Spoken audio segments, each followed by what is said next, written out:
খানিক পূর্বে আমি জানতে পারলাম যে আমাদের অত্যন্ত শ্রদ্ধেয় অর্থনীতিবিদ, চিন্তক, লেখক, নোবেল বিজয়ী অমর্ত্য সেন করোনায় আক্রান্ত হয়েছেন।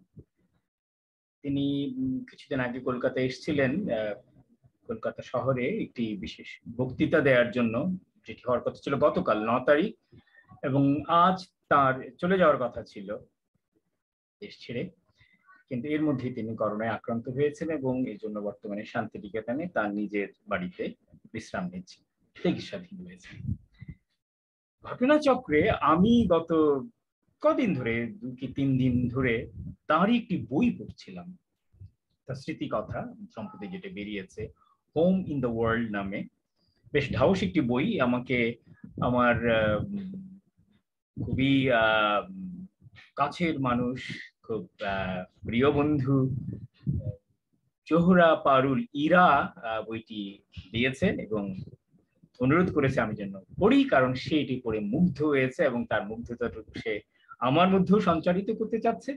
এবং আমি নিজেও এটি যখন পড়তে শুরু করলাম, সত্যি খুবই খুবই আলোড়িত হচ্ছে। আমি প্রায় অর্ধেক পড়ে ফেলেছি। 400 পৃষ্ঠার বই, অসাধারণ একটি গ্রন্থ। ঢাকার কথা যেমন রয়েছে, শান্তিনিকেতনের কথা আছে, কলকাতার বর্ণনা, তার চিন্তা, তার যে দার্শনিক চিন্তা, তার অর্থনৈতিক চিন্তা, তার সাহিত্যবোধ, নানা বিষয়ের একটি সত্যি খুব আকর্ষণীয় মূল্যবান গ্রন্থ। তো আমার মনে হলো আজকে আমি তার এই বইটি থেকেই অংশ বিশেষ পাঠ করে তার উদ্দেশ্যে নিবেদন করছি, তার সুস্থতা কামনা করে। আশা করছি তিনি দ্রুতই সুস্থ হয়ে উঠবেন এবং আবার তার কাজের টেবিলে ফিরে যাবেন এবং আমাদেরকে এই বইটির মধ্যে আরো কিছু মূল্যবান গ্রন্থ উপহার দেবেন। তো আমি অমর্ত্য সেনের দ্রুত আশু সুস্থতা কামনা করে পাঠ করছি তার আত্মজীবনী হোম ইন দ্য ওয়ার্ল্ড এর ভূমিকা অংশটুকু, the preface. One of the earliest memories from my childhood is being awakened by the loud hoot of a sheep. I was nearly 3 years old. The sound made me sit up with some anxiety, but my parents reassured me that all was well and that we were sailing from Calcutta to Rangoon through the Bay of Bengal. My father, who taught chemistry at Dhaka University in what is now Bangladesh, was about to begin 3 years teaching in Mandalay as a visiting professor. When the hoot woke me up, our ship had just completed the 100-mile journey from Calcutta to the Sea of the Ganges. In those days, Calcutta was still serving as a port for quite big ships. My father explained to me that we were now going to be on the open sea until we arrived in Rangoon in a couple of days. I did not, of course, know what a sea journey would be like, nor anything about the different ways that people travel from one place to another. But I did experience a sense of adventure and an exciting feeling that something serious was happening to me, which had never happened before. The deep blue waters of the Bay of Bengal looked as if they had been conjured from Aladdin's lamp. Nearly all my earliest memories came from Burma, where we stayed for a little over 3 years. Some of what I remember was clearly real, such as the beautiful palace in Mandalay with a charming moat around it, the striking views from the banks of the Irrawaddy River, and the presence of shapely pagodas wherever we went. But my memories of the elegance of Mandalay may not match the accounts some others give of a very dusty city, and the striking beauty of a typical Burmese house was, I expect, exaggerated by my love for it. The fact is, I couldn't have been happier. I traveled from my earliest days. After my childhood in Burma, I went back to Dhaka, but then moved again fairly soon to live in and study in Shantiniketan, where Rabindranath Tagore, the visionary poet, had established his experimental school. He was a great influence on me and my family. The title of his memoir is inspired by his book, The Home and the Abroad, and reflects his influence. After 10 engaging years at Tagore School in Shantiniketan, I went to Calcutta to begin my college education. I had some excellent teachers and great classmates there, and the work of the college was well supplemented by a coffee house next door in which wonderfully engaging discussions and debates often occurred. From where I went to Cambridge, England, which started with another captivating boat journey, this time from Bombay to London.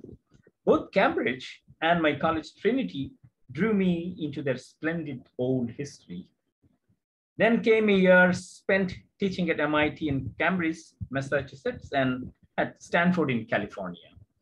I made brief attempts to put down roots in various places before returning to India via Lahore and Karachi in Pakistan to teach at Delhi University, offering courses in economics, philosophy, game theory, mathematical logic, and a relatively new subject, social choice theory. The recollection of the first 3 decades of my life ends with happy days as a dedicated young teacher with the anticipation of a new and a more mature stage of my life.